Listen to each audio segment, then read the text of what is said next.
Happy Friday mga kabulgar and welcome to Bulgaran na! Of course, with your attentionist na Vida na ayan, ganda-gandahan tayo ngayon kasi Friday na. Excited na tayo sa pagtatapos ng linggo at nako, ang iba dyan, I'm sure, excited nang magbakasyon dahil magsa-summer na nga po. Diba? Ilang tulog na lang at I'm sure na ngayon pa lang may mga nagpaplano na kung saang beach pupunta. At yung iba po ay sa mga private resort kapag yayamanin ka, katulad nila John Lloyd Cruz at Ellen Adarna, di ba, na nasa Amanpulo ngayon. Pero kapag mahihirap lang, naku, sabi naman nila, grabe naman si ating sa makamahirap. O sige, real talk lang po, no? O sige, kung wala pang hindi sa aabot ang budget, mag Manila Bay na lang po tayo. At least, di ba, white sand pa rin naman dyan po sa yung Dolomite Sand, di ba? Diyan na lang po tayo. At least ang importante, makapagpa-selfie. Di ba, yun lang naman talaga ang gusto natin. But anyway, guys, eto na nga.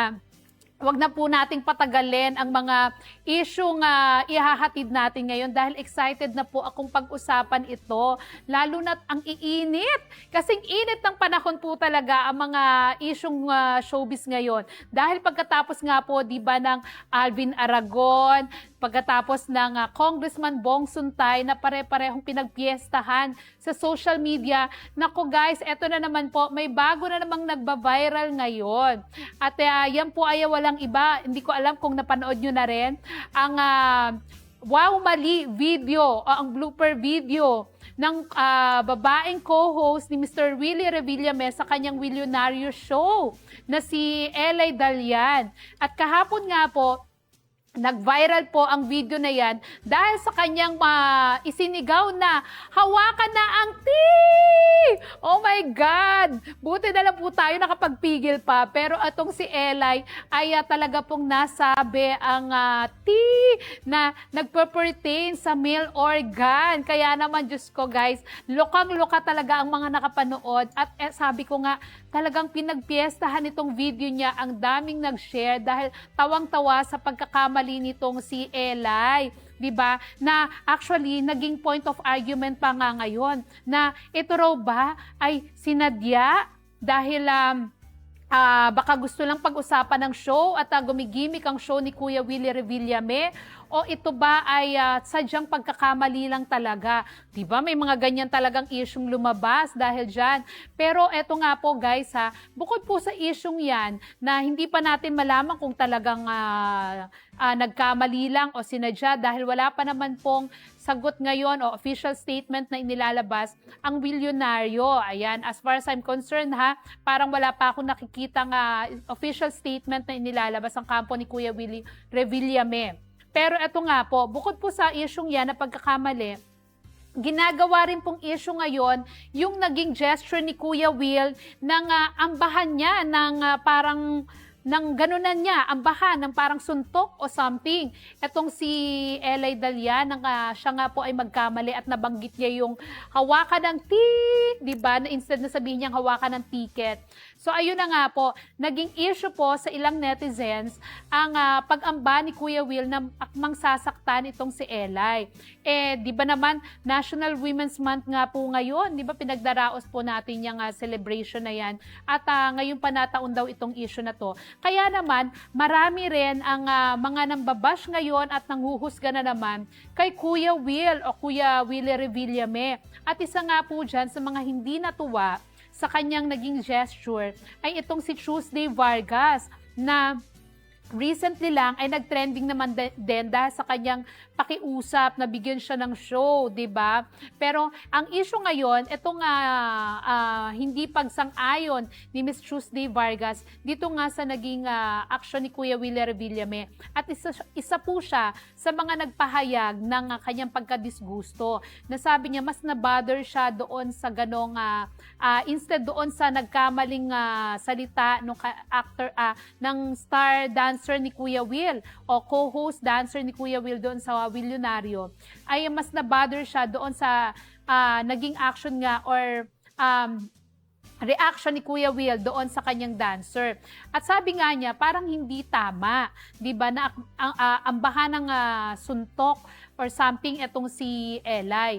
Pero ako naman guys, personally ha, kilala ko si Kuya Willie Revillame bilang komedyante, bilang tao, at ang dami na pong naibatong issue kay Kuya Willie. At para nga siyang di ba, pusa na sabi nga may 9 lives. Dahil mula sa unang show niya na nagkaroon pa ng stampede issue, di ba? Yung Wawawi before na ang daming namatay at ang daming bumanat sa kanya. At sa ilang pagsasara ng kanyang mga shows na papalit-palit ng title, papalit-palit ng network, hanggang bago siya nakarating nga po dito sa Willionario, ang dami na pong issue na ibinato kay Kuya Willie Revillame. But still, bakit po nandyan pa rin si Kuya Will? Bakit po patuloy siyang tumutulong sa mga tao at patuloy na nagbibigay saya? Ako po, ang tingin ko dyan, kung ganun man yung naging reaction ni Kuya Will, kung naiambahan man niya ng suntok yung dancer, parang lang to alam niyo yung nagbibiroan na carried away, 'di ba? Parang anuhin kita dyan 'di ba ganon?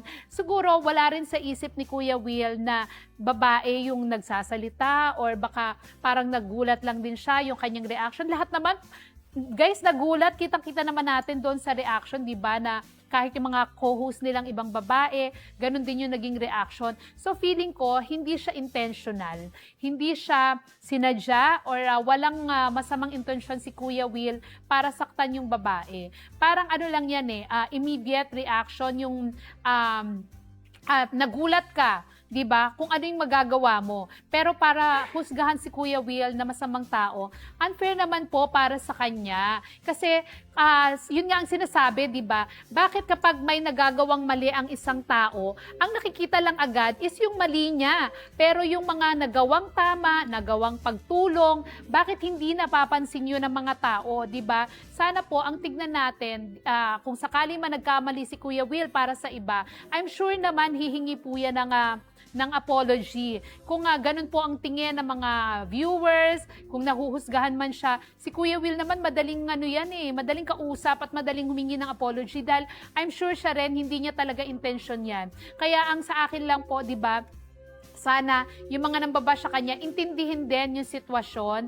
At kay Kuya Will naman, kung may nagawa talaga siya, di madali naman ngang mag-sorry. Pero para palakihin pa, para husgahan siya na hindi siya naging mabuting tao, parang unfair naman nga po sa kanya yon. So sana lang, yung mga nambabash sa kanya ngayon, isip-isip din, di ba? At tignan natin yung kabuuang senaryo. Tignan natin si Kuya Will bilang tao at hindi lang doon sa kanyang nagawa ngayon, di ba? Lahat naman po nagkakamali, hindi lang si Kuya Willie Revillame.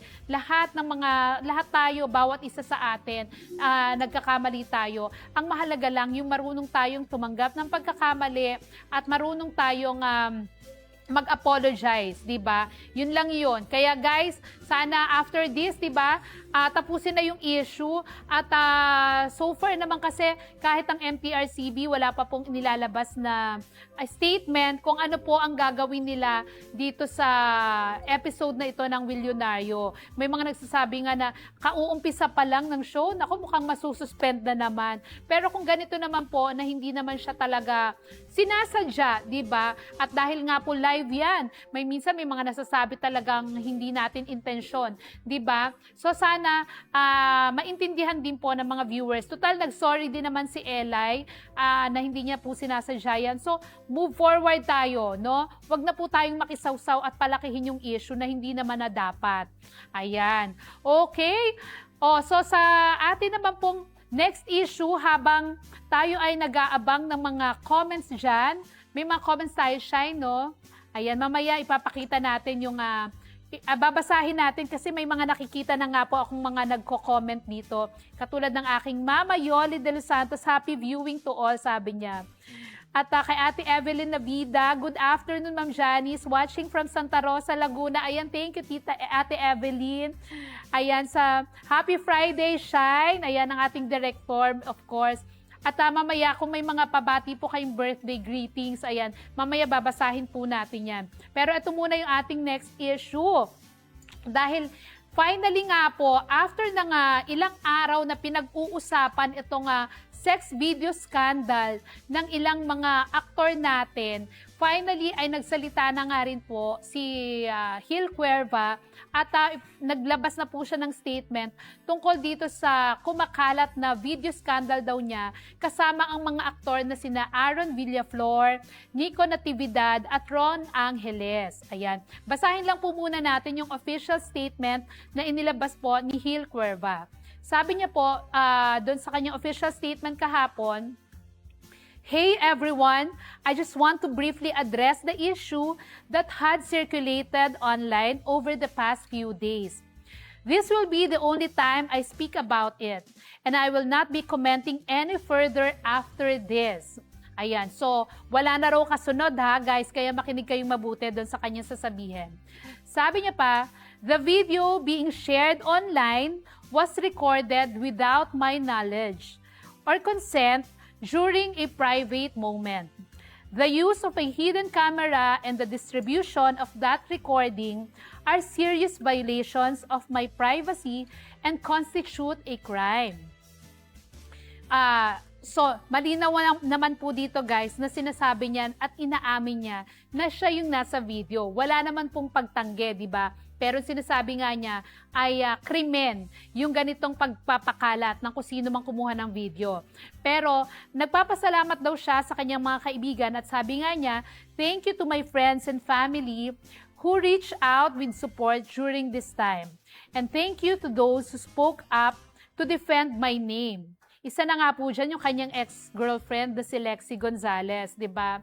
At sabi niya pa, "That's all that really needs to be said. I'm okay, I'm fine, and life goes on." So ayan po, okay naman daw siya, okay naman si Hil Cuerva, at hindi ko lang alam kung pinanood din niya yung sarili niyang video. Pero eto guys unang-una syempre lalaki naman. Parang sabihin siguro nila, okay lang yan, di ba? At least hindi katulad ni Miss Katrina Halili before na talagang namang pinagpiestahan ng buong bansa. At yun nga lang, mas madali na kasi yung distribution ngayon, di ba? Before, kailangan pang bibili ng CD para mapanood mo yan, di ba? Ngayon, through sharing na lang online, napakabilis ng pagpapakalat ng mga sex video scandal. Pero ang tanong nga po dyan, ano ba ang naidudulot? Excuse me. Ano ba ang naidudulot na kapag napanood natin na may sex video scandal ng mga ganitong artista, sa tingin nyo ba, bago pa ba siya? Kayo ba, naiinteresantehan pa ba kayong panoorin siya? Interesting pa ba para sa inyo na naku-curious pa ba kayo na panoorin na, ay, paano siya makipag lovemaking? Di ba? Paano yung mga private moments niya? Ganun ba ang ating mindset kaya gusto nating panoorin?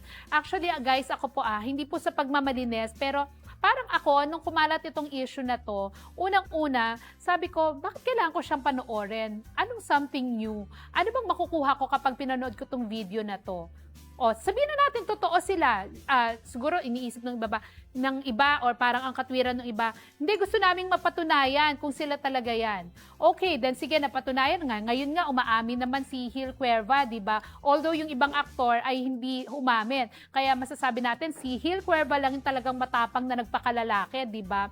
Pero, yun nga, unang-una, ano bang makukuha ng mga nagpapakalat nitong video na to? Kumikita ba sila? Nakakatulong ba sila? Nakakatulog ba sila ng maayos sa gabi, ng tahimik? Kapag nalaman nila na may nasira silang mga tao, di ba? Ikatutuwa ba nila, ikakaganda ba ng kanilang personalidad? O ikagagaan ba ng kanilang damdamin kapag naisip nila o na-realize nila na nakapagpakalat sila ng video na nag-viral?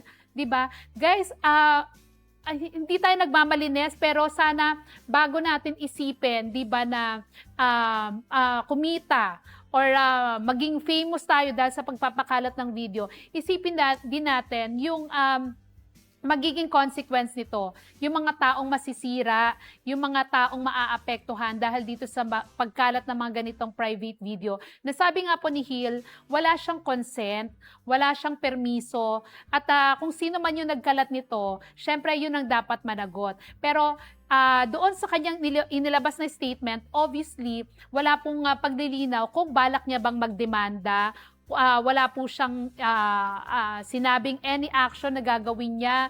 At ang malinaw lang po dun sa kanyang sinabi, let's move forward.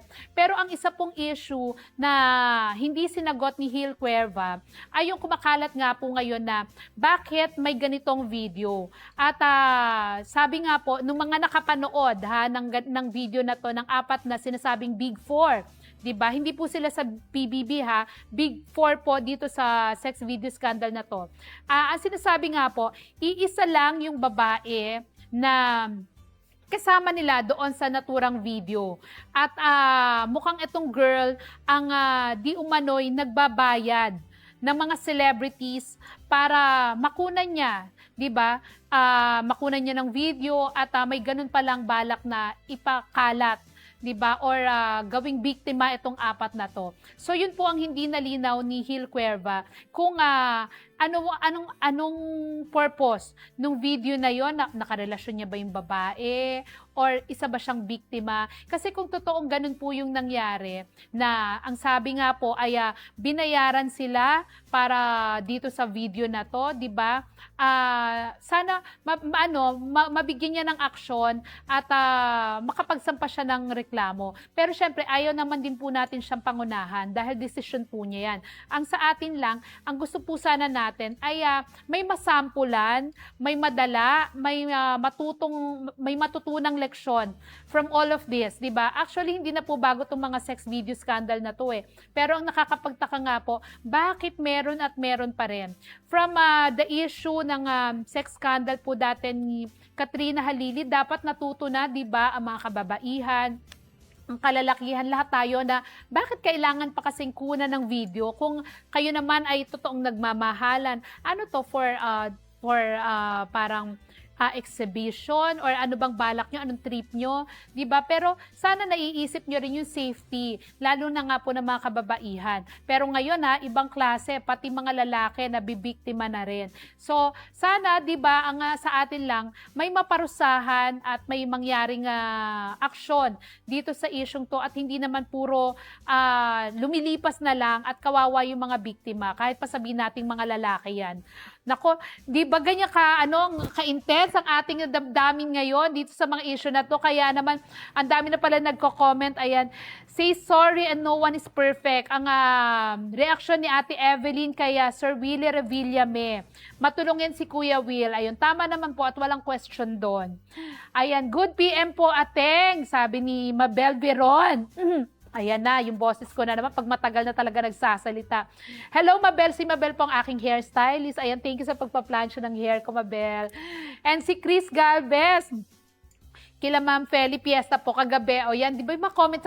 Sana naman yung mga connected sa ikaw talaga, Chris. Sorry.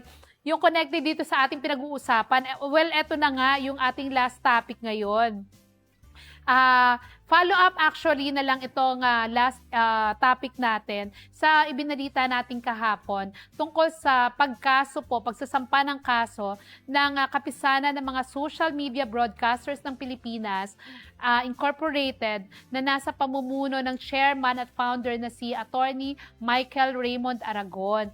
Dito sa content creator and actress na si Salome Salvi kasamang isa pang content creator ng adult contents na si Tio Bray.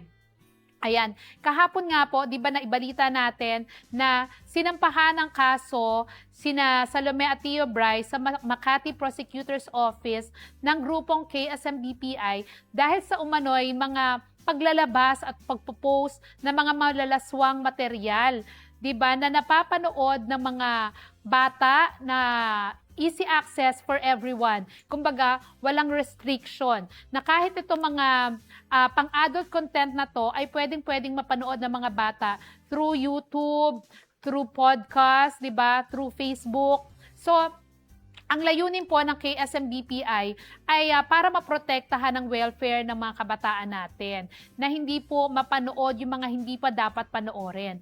Kaya naman po, nang makausap natin kahapon si Mark Grabador, ang manager ni Salome Salvi, ay naikwento ko nga po sa kanya itong layunin ng KSMBPI at sinabi nga niya na hindi naman niya tinututulan bilang isa rin pong born-again Christian, hindi rin niya tinututulan itong advocacy ng KSMBPI. And in fact, gusto niya nga raw pong makipag-dialogue at makipagtulungan. Kaya po finally kagabi na tuloy na po ang pagkikita ni na Salome Salvi at Doc Michael Raymond Aragon. Pinag-usapan na po nila, nagharap na po sila at pinag-usapan itong isyung sinampahan nga po si Salome Salvi ng mga kaso dahil sa mga lewd materials na kanyang pinopost online. At ang balita po sa atin ng ating kaibigang si Mark Grabador ay maganda po ang naging turnout ng pag-uusap dahil ipinaliwanag po ni Doc Mike Aragon kay Salome Salvi yung kanilang advocacy at kung bakit nila kailangan gawin ito na wala naman po silang personal na galit or atake kay Salome Salvi bilang aktres. Ang kanilang gusto pong iparating dito ay yung hindi nga po nararapat na pagpo-post ng mga malalaswang materyales sa social media. At naintindihan naman po ni Salome Salvi ang punto ng KSMBPI. Kaya nagkasundo po sila na buburahin na ni Salome yung mga ipinopost niya nga hindi kagandahan dito sa kanyang mga social media platform. Mapa Facebook, YouTube, at kung saan-saan pa sa kanyang podcast na podcast, di ba? Pero syempre, yung kaso po ay magtutuloy pa rin. Parang kailangan pa rin yung sundin yung tamang proseso, di ba? Kailangan isabi na siya, kailangan, kailangan pa rin dumating yung preliminary investigation, di ba?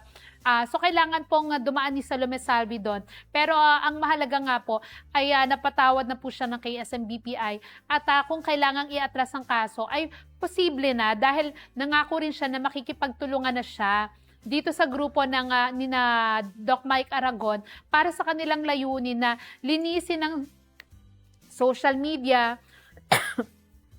Sorry guys, anak ko may mga Makati pa rin, no? Linisin ang social media at bantayan ang mga nagpo-post ng mga malalaswa. At sabi nga po ni Doc Mike Aragon, after Salome Salvi, meron pa silang ibang mga binabantayang personalidad.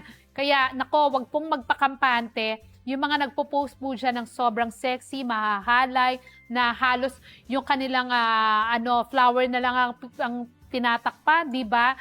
Nako, sana po maging maingat po tayo dahil pwedeng-pwede po kayong makasuhan. Lalo't na meron na pong KSMBPI na nagbabantay po sa social media. Ayan naman po yung kagandahan nun. Kaya tayo ay sumusuporta din at katuwang ng SMBPI sa pagsusulong ng moralidad dito sa paggamit po ng social media. Ayan, ako maraming salamat po at nako, nairaos natin ito. Pero bago tayo magpaalam, ayan, basahin pa natin yung ibang mga nagsha-shoutout. Ayan, kay Jasmar Santos. Ayan, inom lang ako, sandali.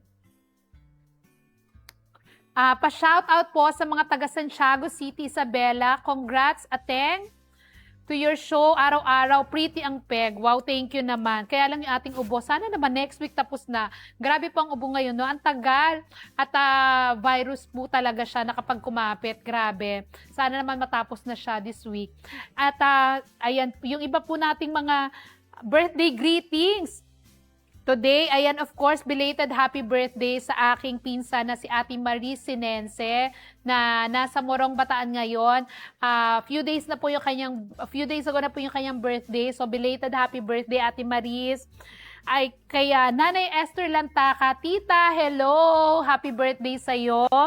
At sino pa sa ating kasamahan na si Glenn Sibonga. Ayan, happy birthday. At kay Gary Santa Ana na nagbe-birthday din ngayon. Diyos ko, napakakulit man ni Gary. Pero in fairness dito, okay naman tong PR. Oo, may kakulitan lang talaga siya. Happy birthday sa'yo, kapatid. At ayan, of course sa ating Big Boss dito sa Bulgar, Ma'am Nida Season na nakabalik na po sa bakasyon. At kanina po ay galing lang kami sa misa. At kay Ma'am Michelle Season, kay Sir Ryan Season na nag-birthday po kahapon. Ayan, sana may pamerienda na si Sir Ryan, no? Sana may share natin sa inyo. Charot lang, ayan. Pero happy birthday, Sir Ryan. At sa mga, kay Governor Vilma Santos Recto, of course, na laging nanonood sa ating show at napakasipag po niyang tumutok sa atin. Gayon din po kay Attorney Persida Acosta ng PAO. Kaya Ma'am Mai, na director po ng PAO office, happy birthday din po today. At kay Ma'am Ruby, ayan, hello po. Kay Ninang Christopher Min, Ninang Erlinda Rapadas, Wendell Alvarez, Romel Chica, ayan ang mga kaibigan natin. At Ate Essie Rapadas, si Ate Shay Ching, na ating pinsan. Rain Escanio, of course, nakachikahan ko lang po kaninang maga. Mary Rose Santaso, na lagi ring nakasubaybay sa atin. Maring Joy Floresca, Romel Navida and Faith Navida. Mary Jade Patenya ng Toyota Marikina, Rowena Sailson. Tita Ana Marie Bonifacio, Mary Ann de Jos, Tita Neth Angkay, Teacher Arlene Biglang Awa, kapatid na Ogie Narvaez, Mark Ranel Grabador, of course, at sino pa ba yung mga nakalimutan ko na nagpapabati ngayon? Ayan ang aking mga classmates nung high school na ngayon ay mga followers na rin ng ating show. Si Raymond Pagliorina at ang kanyang wife na si Christina. At pati ang kanilang mga dogs na tinawag nilang The Long Squad. Ayan, nako, nanonood na rin yata sa atin. So 8 yon. So makakadagdag na rin po sa mga viewers natin. No? Nakakatuwa lang. At syempre sa aking mga barkada nung high school na Majel, ayan na nandyan pa rin sila at lagi nakasuporta sa atin. At ang aking mga kasamahan dati dito sa Bulgar, sina Karen, Fai, Wendy, Ann, Candy, Jenny Surat na nag-birthday last March 1 lang, di ba? At sino pa nakalimutan ko? Baka may mga magtampo. Ayan. So, maraming salamat sa inyo at sa lahat ng ating mga kasamahan dito sa Bulgar, 'di ba? Sa ating online department, sa ating editorial, circulation at lahat ng mga bumubuo sa Bulgar na huwag niyo pong kalimutang basahin every day. Ayan po. Diyos ko, sa banner pa lang po ay paldong-paldo na kayo. Kaya bumili po ng Bulgar everyday. At sa mga hindi naman po makakakuha ng hard copy, pwede rin po kayong pumunta sa bulgaronline.com para maging updated po sa ating mga chika. At sundan nyo rin po i-like, i-follow, i-subscribe, mag-comment at panoorin ng ating mga nilalabas na shows sa ating Bulgar Facebook page, sa ating TikTok, Instagram, Twitter, at ayan, lahat po ng platforms namin. At aming YouTube channel, na dyan nyo rin po mapapanood yung mga video interviews namin. Kaya huwag nyo pong kalimutan everyday na magbasa ng aming mga platforms para lagi po kayong updated. And ang Spill the Bee po sa Sunday, huwag nyo rin pong kalimutan. Ayan, 6 p.m. po at may bago na naman kaming pakuhulaan ng aking napaka-beauty co-host na si Ateng Julie Bonifacio. Ayan, abangan nyo po yan. O sige, para po sa ating teaser, ayan, para po ma-excite na kayo. Kung sino yung ating blind item sa Sunday, isang magaling na aktor na kaya lang po may bisyo at ng kanyang kasabugan days. Ayan, sa paggamit ng pinagbabawal na gamot ay niyaya po niyayang magpakaligaya ang isang sexy star. Nako, kung sino po yan, abangan nyo po sa Sunday sa Spill the Bee, 6 p.m. sa Bulgar Facebook page. Pero sa ngayon, eto po, tapusin na po natin dahil overtime na po talaga ako. At magkita-kita po ulit tayo sa Monday. Same time po, 3 p.m. dito sa Bulgar Facebook page para po sa Bulgaran na! Kaya ito po ang inyong attentionist na bida na nagsasabing Happy Friday and mag-ingat po tayong lahat and enjoy the weekend. Bye-bye, guys!